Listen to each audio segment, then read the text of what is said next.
Assalamualaikum warahmatullahi wabarakatuh. Kami dari kelompok 10 ingin mempresentasikan hasil kerja kelompok kami, yaitu tentang studi kasus nomor 6, desain dewatering tambang batu bara open pit. Sebuah tambang batu bara open pit akan diperluas hingga kedalaman 40 meter. Selama operasi ditemukan aquifer tak tertekan atau unconfined aquifer pada lapisan pasir di atas sim batu bara yang menyebabkan inflow air ke dalam pit. Agar operasi penambangan aman, perusahaan ingin merancang sistem dewatering menggunakan SAM dan pompa. Baik, untuk data lapangan, di sini dapat terlihat bahwasanya data lapangan kita peroleh coefficient permeabilitas atau K itu sama dengan 1,5 dikali 10 pangkat minus 4 meter per second. Kemudian tebal aquifer jenuh atau B itu sama dengan 12 meter. Untuk panjang lintasan aliran atau L besar itu sama dengan 150 meter. Kemudian perbedaan head atau delta H itu sama dengan 6 meter. Untuk lebar front tambangnya sendiri itu sama dengan 200 meter dan faktor keamanan debit sama dengan 1,3. Kita peroleh data sistem pompa. Yang pertama, efisiensi pompa itu sama dengan 70%, kemudian head total pompa itu sama dengan 25 meter, kemudian massa jenis air 1000 kg per meter kubik, dan gravitasi 9,1 meter per second kuadrat. Adapun pertanyaannya yaitu analisis hidrogeologi. Satu, hitung debit inflow air tanah ke pit menggunakan hukum Darcy. Dua, hitung transmisivitas. Tiga, evaluasi apakah aquifer tergolong high productivity atau low productivity. B, analisis dewatering. Hitung debit desain atau Q design dengan faktor keamanan. Jika suatu pompa kapasitasnya 20 liter per second, tentukan jumlah pompa minimum yang dibutuhkan. C. Desain energi pompa. Hitung kebutuhan daya pompa total. Evaluasi apakah lebih efisien menggunakan banyak pompa kecil atau sedikit pompa besar. D. Engineering judgment.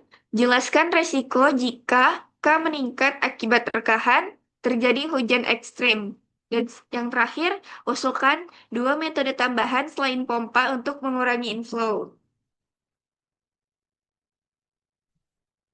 Baik, untuk yang pertama terkait dengan analisis hidrogeologi, kita disuruh menghitung debit inflow yang disimbolkan dengan huruf Q.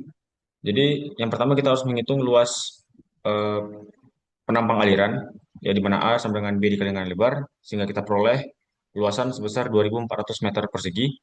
Kemudian untuk menghitung debit inflow-nya, kita gunakan persamaan Darcy, K sama dengan K dikali dengan A, kemudian dikalikan dengan delta H per L, di mana dari hasil perhitungan diperoleh 14,4 liter per second untuk debit inflow-nya. Kemudian untuk menghitung transmisivitas, kita menggunakan rumus K dikalikan dengan B, di mana K sendiri itu adalah nilai konstanta, sehingga kita peroleh dari hasil perhitungan sebesar 1,8 dikali 10 pangkat minus 3 meter persegi per sekonnya. Kemudian untuk apakah tergolong ke dalam produktivitas aquifer yang high produktivitas atau tidak, untuk dari kasus ini karena nilai T yang cukup besar, untuk aquifernya tergolong ke dalam high productivity, sehingga air mudah untuk mengalir ke dalam pit.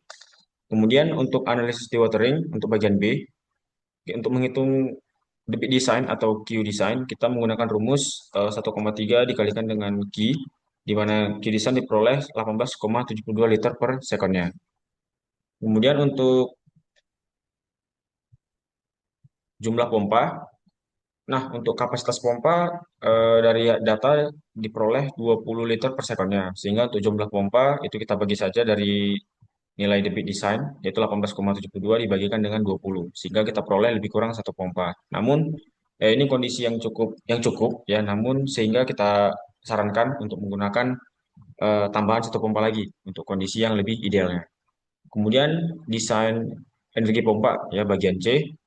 Untuk daya pompa kita gunakan rumus P sama dengan rho dikalikan dengan B, G, kemudian dikalikan dengan Q dan dikalikan dengan H dan per N ya. Sehingga diperoleh untuk daya pompa sebesar 6,56 kilowatt. Evaluasi efisiensinya. Di sini jika banyak menggunakan pompa kecil, maka itu akan lebih fleksibel dan mudah dipindahkan. Dia itu ada backup lah, jadi tidak tergantung hanya dari satu pompa saja dan juga dia lebih aman. Jika menggunakan sedikit pompa besar itu lebih efisien energi, tapi sangat berisiko jika rusak karena biaya perawatannya juga pasti akan besar. Jadi di sini kami merekomendasikan untuk menggunakan beberapa pompa kecil karena lebih aman jika ditambang. Dan di terakhir itu ada engineering judgment, di mana resikonya jika permeabilitas K itu meningkat akibat rekahan, debit air akan naik deras sehingga akan ada potensi banjir di pit. Nah, jika hujan ekstrim itu debit masuk bertambah dan sistem SAM bisa overload. Jadi, metode tambahan selain pompa, metode lain yang dapat digunakan yaitu drain hole atau horizontal drain yang digunakan untuk mengurangi tekanan air. Ada well point atau sumur dewatering untuk menurunkan mutu air tanah. Dan juga ada grafting atau menutup jalur air. Sekian presentasi dari kami. Lebih dan kurang kami mohon maaf. Saya akhiri. Wassalamualaikum warahmatullahi wabarakatuh.